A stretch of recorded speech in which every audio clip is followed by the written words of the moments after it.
Bien, gente, vamos a hablar un poquitito de algo que tampoco es nuevo, pero que tiene su validez porque trata precisamente de la validez de los conocimientos sociales.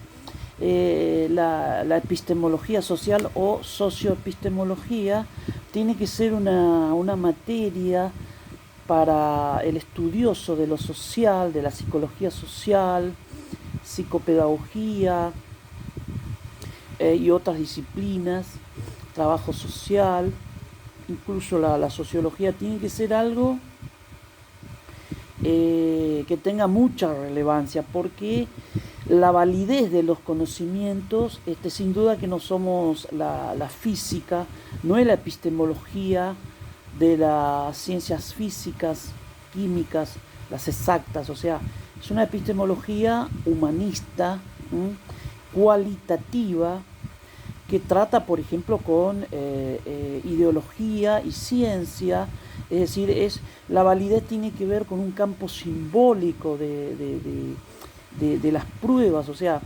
la verificación de los conocimientos es diferente que en el campo de las ciencias exactas, donde vos podés hacer experimentos y probás tu teoría. Ahora, nosotros en el campo social podemos hacer experimentos, de hecho existe la psicología social experimental, es eso.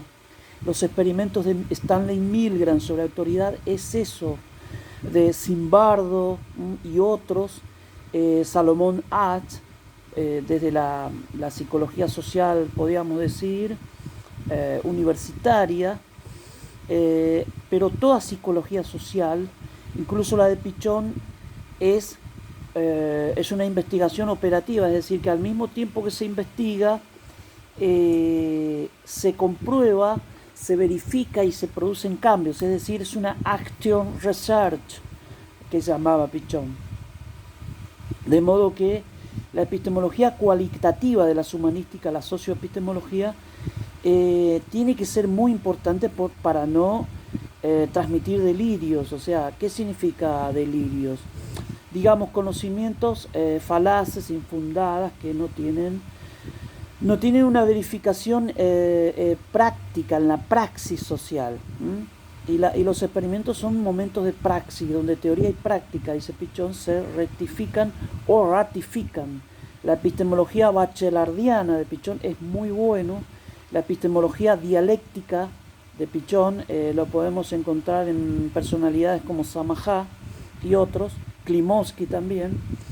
Eh, Nos permiten a nosotros dar validez como ciencias sociales, ciencias humanas, a nuestras propuestas. Y en este sentido citar a los grandes epistemólogos, pero cuidado, por ejemplo, la validez de un conocimiento, ¿cómo se verifica? ¿Cómo lo probaste? Dicen a veces. En el psicoanálisis, la epistemología psicoanalítica, existe una epistemología psicoanalítica donde el sujeto desde ya está dividido, hay determinaciones inconscientes que, que inundan el campo de la intervención del psicoanalista. Y existe también el psicoanalismo que decía Castel, es decir, eso que es inconsciente para el psicoanálisis, o sea, lo inconsciente social del psicoanálisis, así lo llama Castel, manejando el concepto de inconsciente social, o sea, todas esas zonas de silencio, de determinaciones que se necesita considerar en el campo de la validez de los conocimientos. ¿Y cómo prueba el psicoanálisis sus conocimientos? Bueno, han existido experimentos con láminas de test, el TOUCH, por ejemplo, para probar distintas hipótesis edípicas, mecanismos de defensa, etcétera. Existe una bibliografía, sin duda, poco conocido, pero existe. Y la validez, la prueba, la verificación de los conocimientos psicoanalíticos se lleva a cabo en el mismo campo de la clínica, es decir, la clínica es también experimental.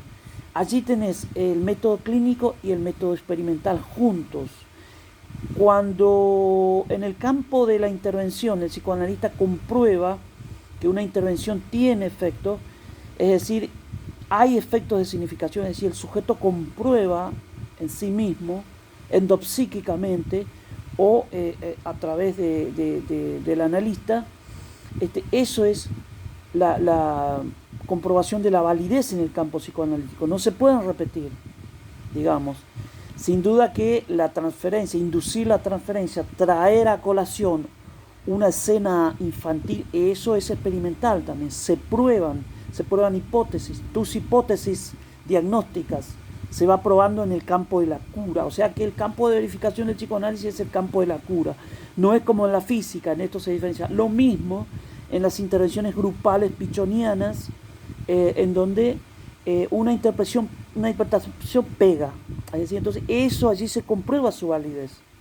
De modo que la verificación es cualitativa, es simbólica, tiene que ver con el lenguaje, los intercambios, la comunicación. De modo que la socioepistemología social, por eso es socioepistemología, podemos tratar a Lakatos, que dice que los paradigmas son inconmensurables, es decir, no podemos descalificar a Pichon desde Lacan, porque son dos puntos de vista diferentes. Podemos hacer articulaciones, comparaciones, pero descalificar, invalidar, porque son dos puntos de vista diferentes, dos paradigmas.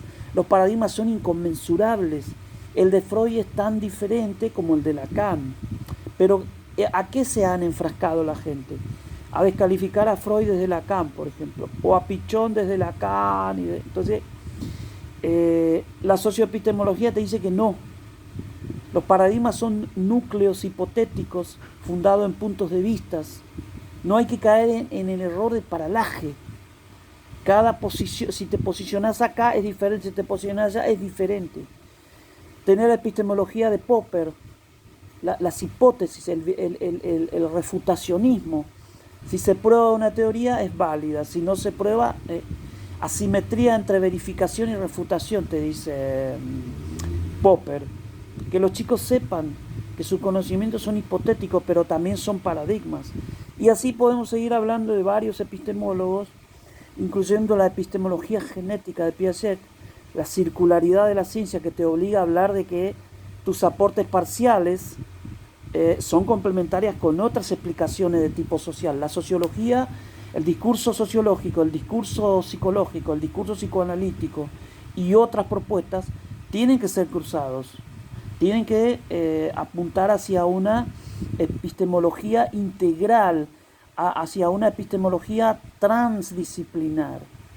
La epistemología transdisciplinar está en pañales, no se está haciendo transdisciplina, porque el cruce de propuestas, tenemos que resignificar nuestros saberes parciales en una explicación global y a la inversa. Es decir, no significa que el psicoanálisis deba desaparecer, no. Sus aportes parciales tienen que ser transvalorizados, es decir, transignificados con el resto. Esto lo decía Schrödinger. Y yo, desde la promoción de la transdisciplina, por ejemplo, en el socioanálisis, transdisciplinar no es una mirada parcial. Entonces tenemos que cruzar, y ese cruce legitima, verifica, da validez al conocimiento.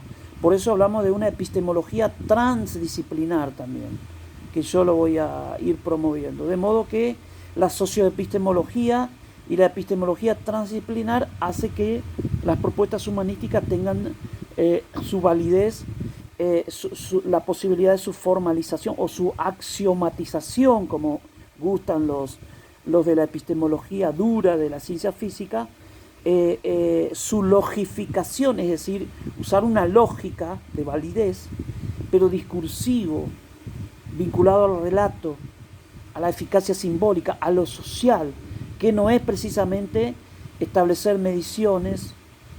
Existe sin duda una estadística social, una socioestadística. Tenemos que también promover una socioestadística. Los chicos tienen que saber esas cosas. Así que esta vez promovemos la socioepistemología necesarias al campo de los estudios sociales. Muchas gracias.